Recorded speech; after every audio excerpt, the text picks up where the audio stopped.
मैं फिर आज 4 लाइन लिख कर लाए। अच्छा। और अभी लिखा है बिल्कुल कि मोदी जी का जिक्र हो, मोदी की सरकार, मोदी जी का जिक्र हो, मोदी की सरकार, मुगलों की क्यों बात, अब बातें सब बेकार। देखिए, इतिहास किसी को सुचारिता जी माफ नहीं करता। पर अबू आजमी तो मोदी जी की सरकार का हिस्सा नहीं है, वो तो समाजवादी पार्टी के नेता हैं। वो देश का हिस्सा है और उन्होंने नहीं, आपने मोदी जी की सरकार बोला इसलिए पूछा मैंने। नहीं नहीं, सरकार उन्हीं की है। हाँ। तो इसलिए जिसकी सरकार है उसका जिक्र हो। हाँ। बाकी इतिहास किसी को माफ नहीं करता सुचारिता जी। ठीक है। और अफसोस की बात यह है कि वो तो बादशाहत का दौर था, ठीक है, डिक्टेटरशिप का दौर था, हाँ। तानाशाही का दौर था। ठीक है, मैं ऐसे किसी हुक्मरान को और हुकूमत को कबूल नहीं करता क्योंकि मैंने डेमोक्रेसी देखी है, मैंने तानाशाही नहीं देखी।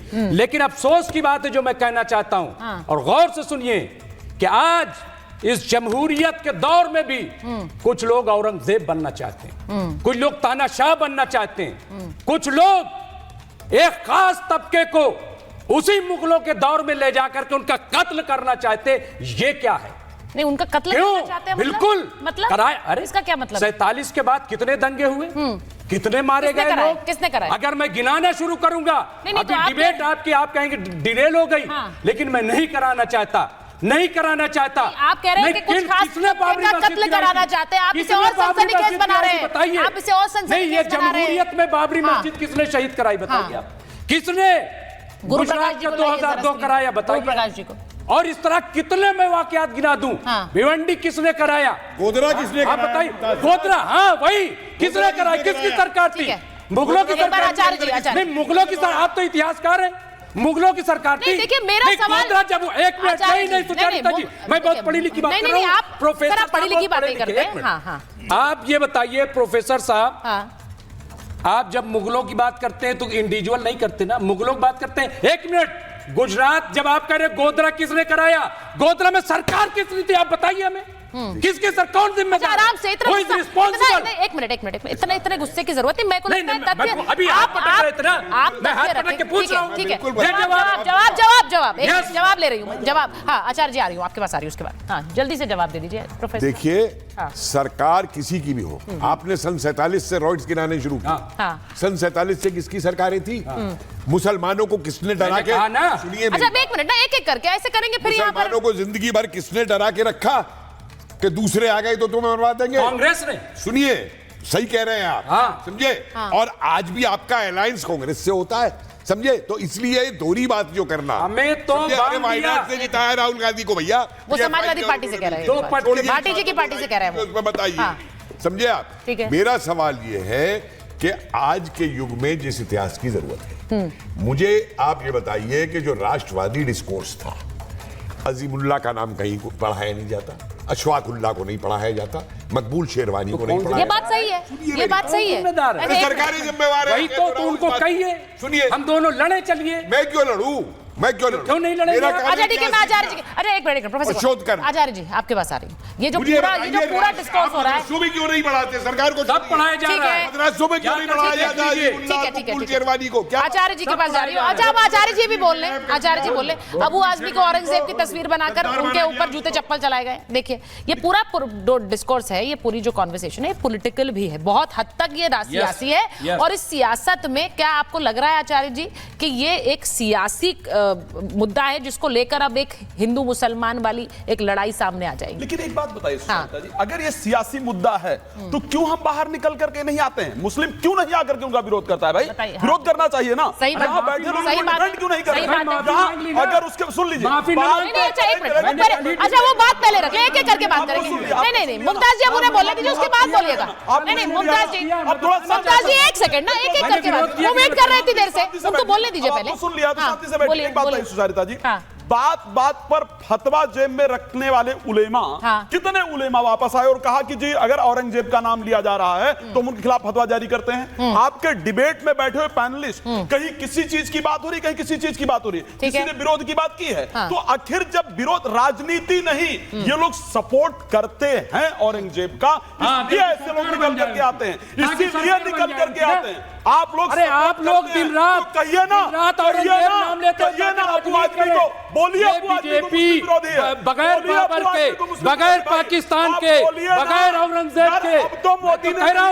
मैं तो कह रहा हूँ बाप को जेल भेजा, भाइयों का कत्ल किया, मैंने तो कहा और सही कहा, 40,000 लोगों को मारा, 40 लाख लोगों को।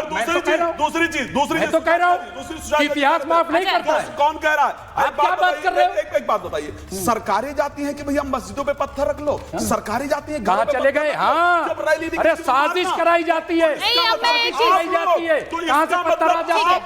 नहीं, अभी महाकुंभ में पत्थर आया, महाकुंभ में पत्थर आया, इतने ठीक है, मैं गुरु प्रकाश जी और भाटी जी के पास जा रही हूँ। एक मिनट, गुरु प्रकाश जी और भाटी जी स्क्रीन पर दीजिए प्लीज।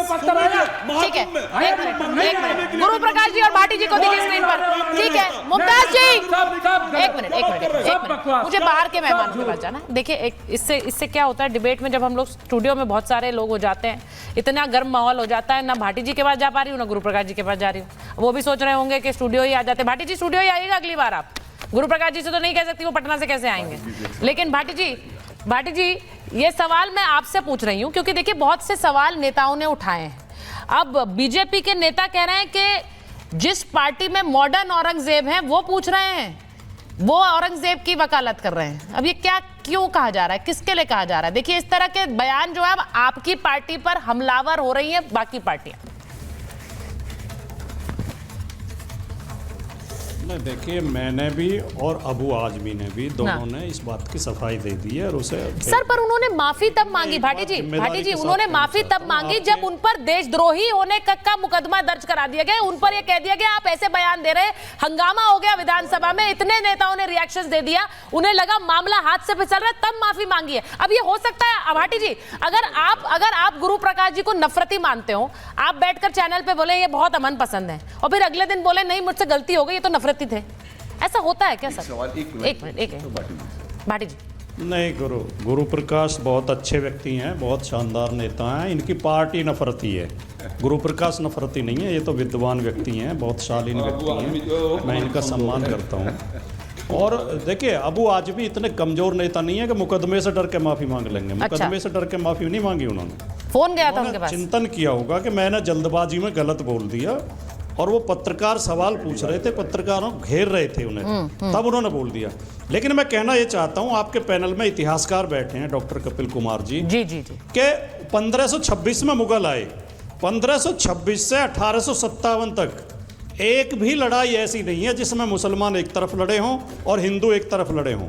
हर लड़ाई में, चाहे पहली लड़ाई जो बाबर आया, बाबर के साथ भी राणा सांगा की सेना लड़ी थी, बिल्कुल, और जब बाबर की लड़ाई राणा सांगा से हुई तो हसन खां मेवाती और तुर्क उनके साथ लड़े थे, और ये औरंगजेब के साथ भी राजा जयसिंह और कई हिंदू राजा लड़ते थे। शिवाजी से लड़ने के लिए राजा जयसिंह को भेजते थे औरंगजेब। तो ये लड़ाइयाँ राजनीतिक थी, ये धार्मिक लड़ाइयाँ नहीं थी, ये हिंदू मुसलमान की लड़ाई नहीं थी।